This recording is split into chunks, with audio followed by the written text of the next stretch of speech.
आपने आज तक पुनर्जन्म की बहुत सी कहानियां पढ़ी व सुनी होंगी, लेकिन मेरा दावा है कि आज जो कहानी मैं आपके लिए लेकर आ रही हूँ, ऐसी कहानी आपने पहले कभी नहीं सुनी होगी, क्योंकि मैं खुद ऐसी घटना पहली बार सुन रही हूँ। आप ये कहानी सुनकर ये सोचने पर मजबूर हो जाएंगे कि क्या ऐसा भी हो सकता है। अमेरिका वर्जीनिया यूनिवर्सिटी, जो कि जानी मानी यूनिवर्सिटी है, वहाँ के साइंटिस्ट तक जो पुनर्जन्म के एक्सपर्ट हैं, उन तक को इस स्टोरी के लिए इंडिया आना पड़ा और उन्होंने रिसर्च की, फैक्ट्स ढूंढे, फिर उन्होंने भी कहा कि ये पुनर्जन्म की कहानी है। Just think of the way the average Western parent regards his or her child. It's exactly the same as one regards an automobile that's come off a factory line. शायद दुनिया में यह इकलौती पुनर्जन्म की कहानी है जिसको इसके एक्सपर्ट्स ने सर्टिफिकेट दिया। इसमें कोई झोल नहीं है, यह काल्पनिक नहीं है।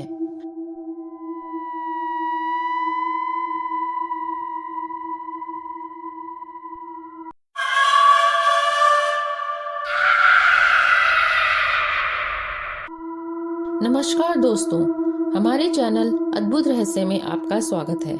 यह कहानी है उत्तर प्रदेश के एक छोटे से शहर इटावा की। इटावा के गांव में एक परिवार रहा करता था। यह परिवार एक ठाकुर का था। इस परिवार में 3 लोग थे, पति, पत्नी और उनकी बेटी। जिस गांव में वे रहते थे उसका नाम था शरीफपुर। सन 1970 में गांव में इतना विकास नहीं हुआ था। ना ही वहाँ सड़कें थी, ना बिजली थी, ना स्कूल और ना अस्पताल। इसी गांव के एक परिवार में एक लड़की का जन्म हुआ। उसका नाम रखा सुमित्रा। 1968 में गांव में कोई रोजगार नहीं था, इसलिए गांव के अधिकतर पुरुष रोजगार की तलाश में बाहर चले जाते थे। सुमित्रा के पिता भी दिल्ली जाकर मजदूरी कर रहे थे। सुमित्रा जब कुछ साल की हुई तो उसकी माँ की मौत हो गई। बाप घर चलाने के लिए घर से दूर और माँ का साया उठ चुका था। ऐसे में एक दूर के ताऊ ने सुमित्रा को पालना पोसना शुरू किया। सुमित्रा को बचपन से ही अकेलापन लगता था, कोई भाई बहन भी नहीं था। जब वो 13 साल की हुई तो घर वालों ने उसकी शादी कर दी। नाम था जगदीश।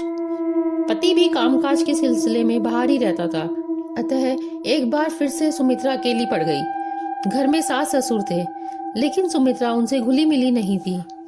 लेकिन पहली बार 1984 में दिसंबर में सुमित्रा ने एक बेटे को जन्म दिया। जब उसने बेटे को जन्म दिया तो उसे लगा कि पहली बार उसका कोई साथी आया। वो हर समय अपने बेटे को सीने से लगाकर रखती थी। 5 महीने का उसका बेटा हो चुका था।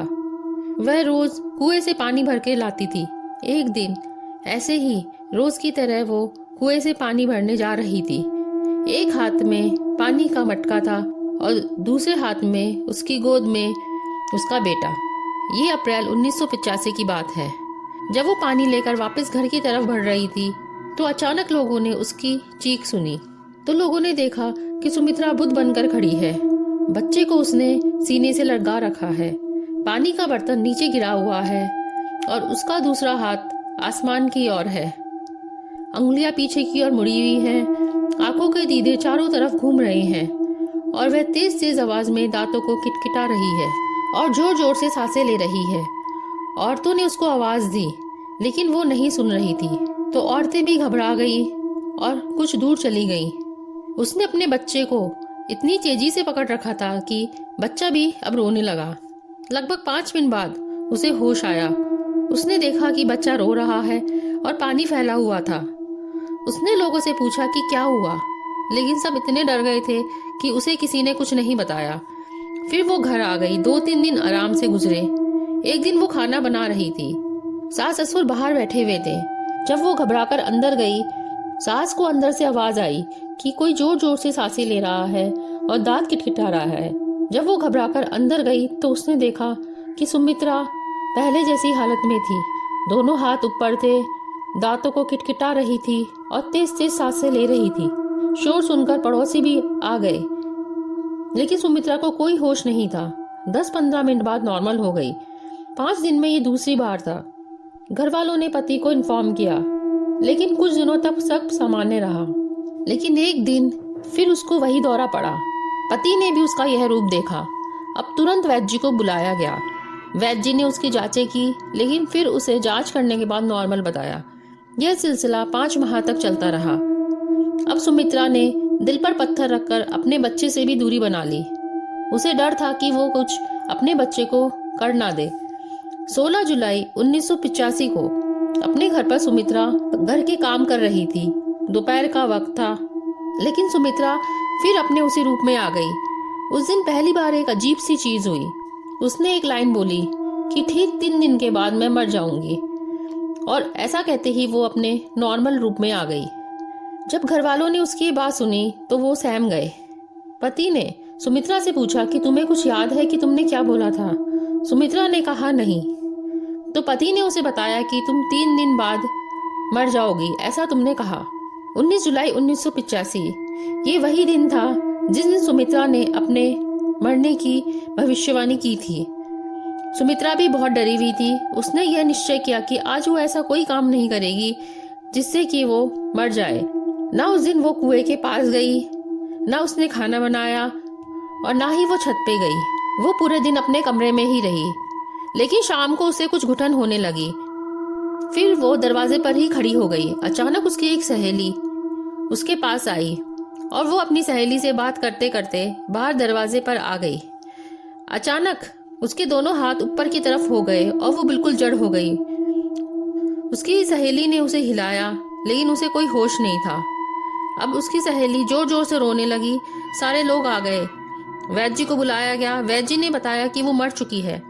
सुमित्रा ने जो भविष्यवाणी की थी वो सच हो गई। सब लोग डरे हुए थे कि बाकी किसी घर में कोई बुरी घटना ना हो। उस समय गांव में कोई भी शमशान नहीं होता था। गांव के लोगों को किसी खुली जगह पर ही उनका अंतिम संस्कार किया जाता था। अतः सुमित्रा का अंतिम संस्कार भी एक खुली जगह पर किया जाने का निश्चय किया। सभी महिलाओं द्वारा उसका श्रृंगार किया जा रहा था, उसके शरीर पर तेल लगाया जा रहा था।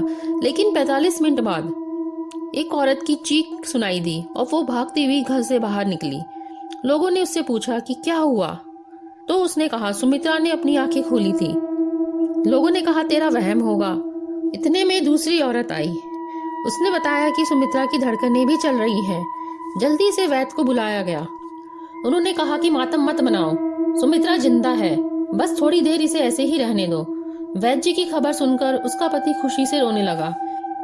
कुछ देर बाद जब सुमित्रा उठी तो उसने कहा कि तुम लोग ये सब क्या कर रहे थे? तो औरतों ने कहा कुछ नहीं। इतने में उसका पति बदहवास सा अंदर आया और उसे गले से लगा लिया। सुमित्रा ने उसे जोरदार धक्का दिया कि आप कौन हैं और ये क्या कर रहे हैं? मैं आपको नहीं जानती। पति ने ये सुनकर बोला कि ये क्या कह रही हो? सुमित्रा ने सास ससुर को भी नहीं पहचाना और ना ही अपने बेटे को, जिसको कि वह इतना प्यार करती थी। उसकी हालत देखकर वैद्य जी को बुलाया गया। वैद्य जी ने कहा इसको थोड़ा वक्त दो, हो सकता है इसे शॉक लगा हो। वैद्य जी ये कहकर चले गए। अगले दिन वो सामान्य थी, लेकिन किसी को पहचान नहीं रही थी। धीरे धीरे 3 महीने बीत गए। वो सबसे दूर रहती थी, लेकिन वो एक पत्र जरूर लिखती थी और उसे अपने पति को पोस्ट करने के लिए दिया करती थी। घर वाले सब हैरान थे कि जो सुमित्रा ज्यादा पढ़ी लिखी नहीं है, वो अंग्रेजी में लेटर लिखती है, लेकिन फिर भी किसी ने कुछ नहीं कहा। 20 अक्टूबर 1985 को अचानक एक शख्स सुमित्रा के घर पहुंचा।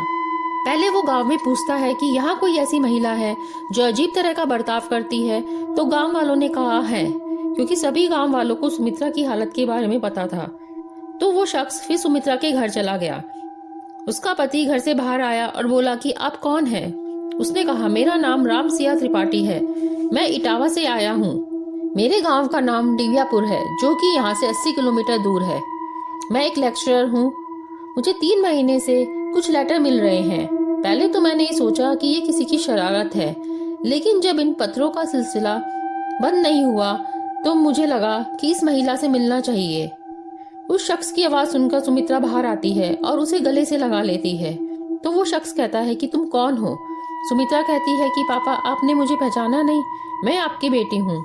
तो रामसिया त्रिपाठी कहते हैं तुम मेरी बेटी कैसे हो सकती हो?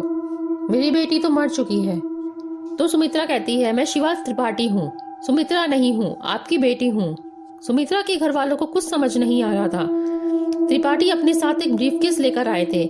उन्होंने कहा कि यदि तुम शिवा हो तो चलो मैं तुमसे कुछ पूछता हूँ। उन्होंने एक एल्बम निकाला और उन्होंने उसे दिखाया और पूछा कि बताओ ये कौन कौन है। एक फोटो पर हाथ रखकर उसने कहा कि ये मेरी माँ है, ये मेरे पति हैं, ये सास ससुर हैं और ये मेरे 2 बच्चे हैं, रिंकू और टिंकू। एक तस्वीर को देखकर सुमित्रा बिल्कुल चुप हो गई। तब रामसिंह त्रिपाठी ने पूछा कि बताओ ये कौन है। तो बार बार पूछने पर बताया कि ये मेरी ननद है, इसी ने 19 जुलाई 1985 को मेरे सर पर पत्थर मारकर मेरा कत्ल कर दिया था। जैसे ही उसने बोला, रामसिंह त्रिपाठी खड़े हुए और शिवा को गले से लगा लिया, बोले कि तुम ठीक कह रही हो। तब रामसिंह त्रिपाठी ने कहानी सुनाई। 24 अक्टूबर 1962 को इटावा में शिवा का जन्म हुआ था। हम एक ब्राह्मण फैमिली से हैं। शिवा ने ग्रेजुएशन किया। 1980 में इसकी शादी कर दी गई, लेकिन वो खुश नहीं थी क्योंकि दहेज के कारण उसके ससुराल वाले उसे तंग करते थे। 18 जुलाई 1985 में शिवा के अंकल ने शिवा के घर पर आकर खबर की कि रेलवे ट्रैक पर शिवा ने खुदकुशी कर ली है। ससुराल वालों ने कहा कि घर में झगड़े के कारण उसने खुदकुशी की है।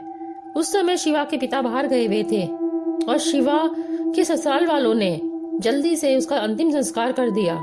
लेकिन शिवा के घर वालों को शक था, इसलिए उन्होंने पुलिस कंप्लेन की, लेकिन सबूतों के अभाव में ससुराल वालों को बेल मिल गई।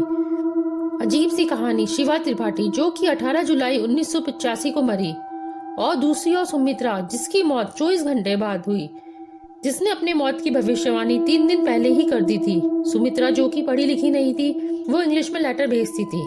सारी कहानी जानने के बाद उसके पिता उसे अपने घर ले गए।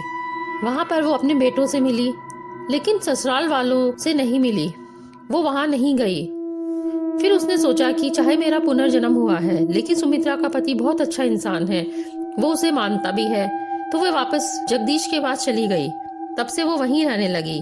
जब ये कहानी अखबार में आई तो अमेरिका की वर्जीनिया यूनिवर्सिटी से पुनर्जन्म के एक्सपर्ट की टीम आई। इंडिया के एक्सपर्ट्स भी इटावा पहुंचे। उन्होंने दोनों परिवारों से बात की, छोटी छोटी बातों के फैक्ट्स की छानबीन की, गांव वालों से इंटरव्यू लिया, हैंडराइटिंग मिलाई, टाइमिंग मिलाए, फिर निष्कर्ष निकाला कि ये दुनिया का इकलौता और शायद पहला ऐसा पुनर्जन्म का केस है जो सच्चा है। फैक्ट्स के बेस पर यह साबित करता है कि सुमित्रा का पुनर्जन्म शिवा के रूप में हुआ था। शिवा जो कि अब सुमित्रा थी, अपने पति और 3 बच्चों के साथ रहने लगी। सब अच्छा चल रहा था। करीब 13 साल बाद अचानक एक रोज बीमारी की वजह से सुमित्रा यानी शिवा की मौत हो गई और उसके 2-3 साल बाद उसके पति की भी मौत हो गई। बच्चे आज भी हैं, परिवार आज भी है और यह कहानी आज भी है। और यह वो कहानी है जिसके पुनर्जन्म की सच्चाई पर मोहर लगी है। तो दोस्तों, कैसी लगी आपको ये कहानी? आप इस पर अपनी राय जरूर दीजिएगा।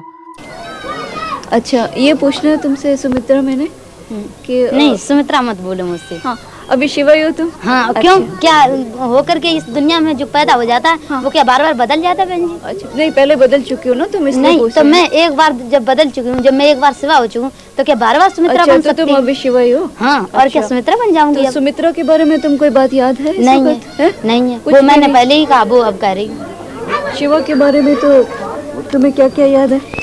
वो शिवा पहले के बारे बता में? चुकी हूँ, हाँ। जैसे बचपन से। हाँ, 2 बच्चे हैं, वो भी आप जानती हो। अच्छा अच्छा। हाँ, जैसे खत्म हुई थी वो भी मैंने बता दिया था। अगर हमारी कहानी पसंद आई हो तो इसे लाइक कीजिए, शेयर कीजिए और हमारे चैनल को सब्सक्राइब कीजिए और साथ ही बेल आइकन दबाना ना भूलें ताकि आगे आने वाले वीडियोस की जानकारी आपको मिलती रहे। धन्यवाद।